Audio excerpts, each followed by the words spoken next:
tsy mandehandeha ny fiangonana ny ankizy fa tazoan'ny ray aman-dreny dia tsy mitavadava tena ao anatin'ny fanginana tanteraka ny antony satria tranijery tao am-baiboly fa tsazany fitorinan-kira zany nalao fahatosola kely any zany zahay taloha tao am'Gévely namoana zany hoe galay evangélika fa ao am-baiboly dia tena rehefa mitory ianao dia mitory teny ilay mantsy lasa malaindaina kika mpivalaka tsy dia tena maharitra amin'ilay fianonana tenin'Andriamanitra dia mitazatra mahafinaritra ny sofina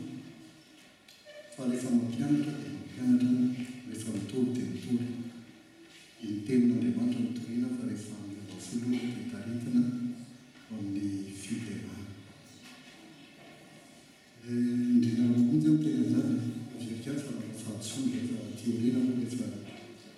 mahita ny tenin'Andriamanitra dia mahasoa tenin'Andriamanitra ho fantsena izay diso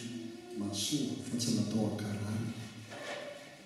rehefa mita manitsy an'izay diso ianao dia mitaiza amin'ny fahamarina dia anao hira fotsiny zay hirahira rehefa misy